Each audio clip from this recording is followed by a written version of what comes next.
논술 잘 읽으면 잘 쓸 수 있다.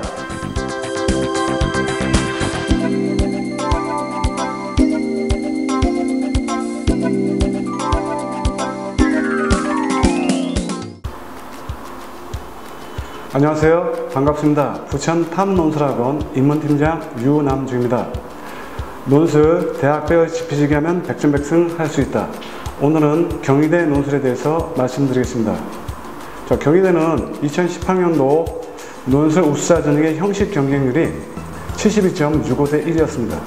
올해는 형식 경쟁률이 71.73대 1로 다른 대학에 비해서 상당히 높은 편에 속합니다. 하지만 수능 최저 충족률이 굉장히 높은 편이 아닙니다. 의외로 40% 안팎이기 때문에 실질 경쟁률은 굉장히 많이 하락합니다.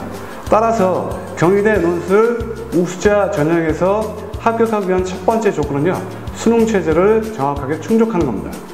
자, 경희대 논술 수능 최저 기준은 두 과목 합이 4등급 이내면 되겠습니다. 자, 경희대 수시 논술은 특별히 논술 성적 70%하고 학생부 성적 30%를 반영해서 합산한 성적으로 선발합니다. 그리고 경희대는 다른 대학과 마찬가지로 논술 우수자 전형에서 계열별로 구분해서 시행합니다. 특히 인문체능계와 사회계열로 구분해서 논술을 시행합니다. 문과대학이나 생활과학대학은 주로 인문체능계 계열로 논술을 시험 보고요. 다른 문과 계열의 다른 학과들은 사회계열 논술 시험을 보면 되겠습니다. 자, 그러면 경희대 논술의 성격을 말씀드리겠습니다. 경희대 논술 지피지기, 경희대 논술의 핵심 키워드는 바로 독해입니다.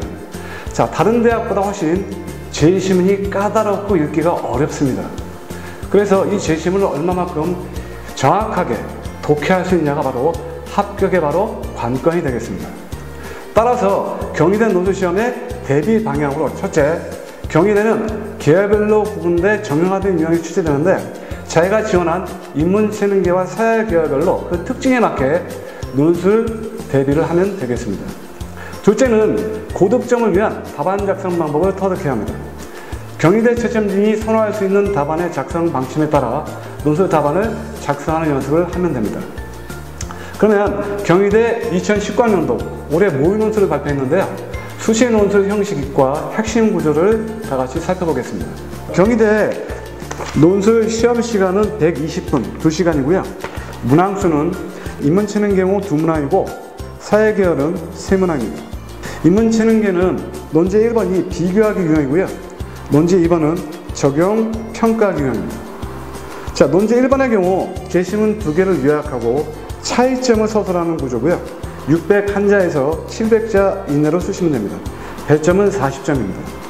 논제 2번의 경우는 기준 제시문을 하나를 중심으로 나머지 대상 제시문 3개를 평가하는 구조입니다.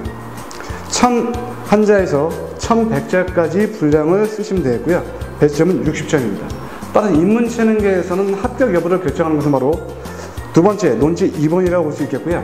전체 답안 분량은 1800자라고 볼 수 있겠습니다. 그럼 사회계열의 경우는 인문체능계와 달리 3문항이 출제가 됩니다. 논제 1번은 분류 요약하기인데 6개의 제시문을 같은 입장으로 분류하고 각 제시문을 요약하는 구조입니다.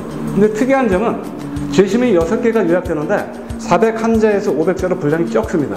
따라서 이 답안지를 쓸 때 가장 중요한 것은 압축적으로 요약을 해야 한다는 겁니다. 두 번째 논제 2번은 적용 비판하기 유형인데요.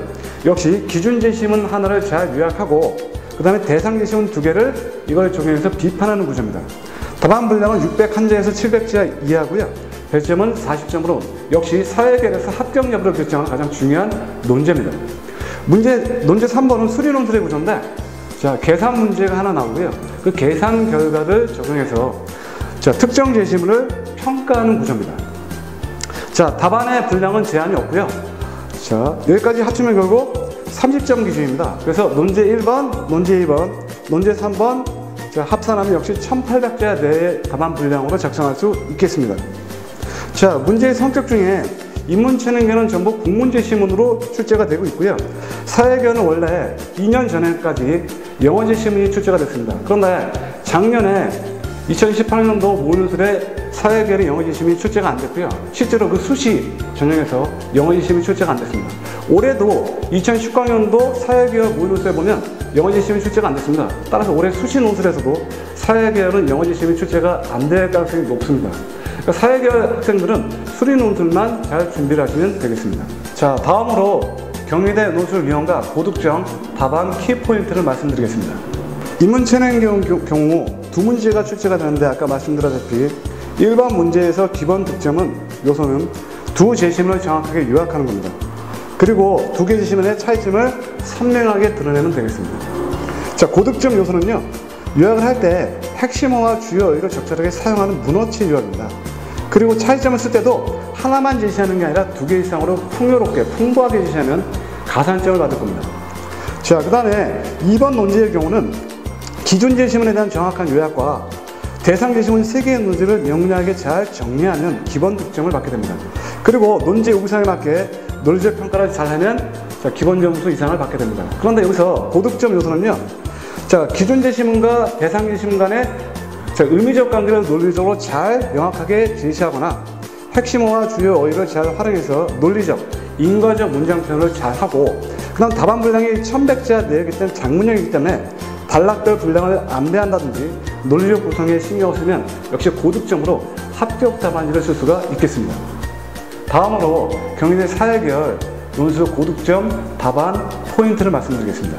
자, 사회계열은 세 문항이 나오는데요. 논제 1번의 경우는 6개의 제시문을 분류 요약하는 겁니다.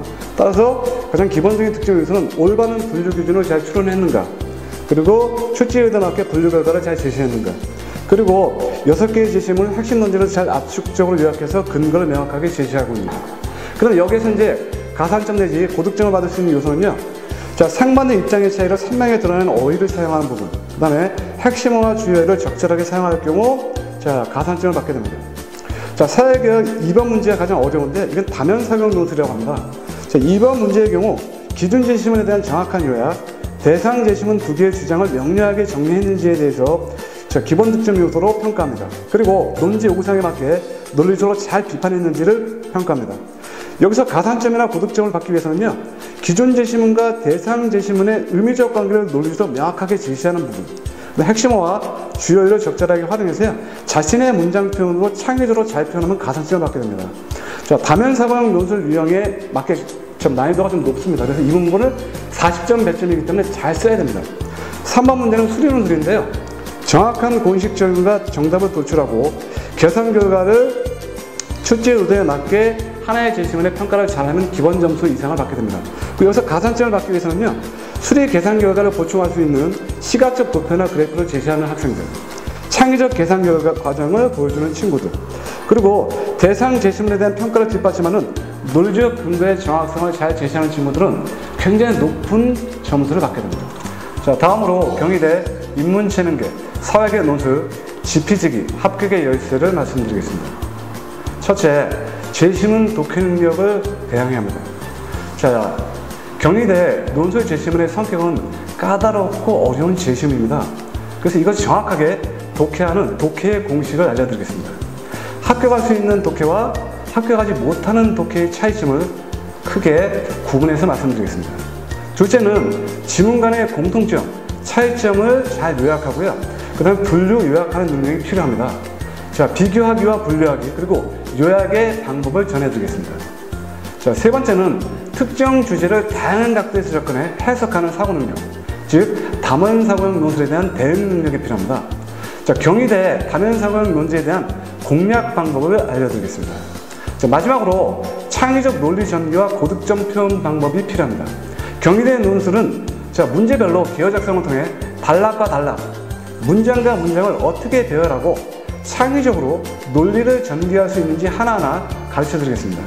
제가 준비한 경희대 논술 프로그램을 들으시면요, 문제별로 구체적으로 답안을 어떻게 써야 되는지를 아시게 됩니다. 예를 들어 인문체능계의 경우 논지 1번은 전체 6문장, 논지 2번의 경우는 크게 4단락, 그리고 15문장으로 어떻게 써야 되는지 정확하게 이해할 수 있습니다.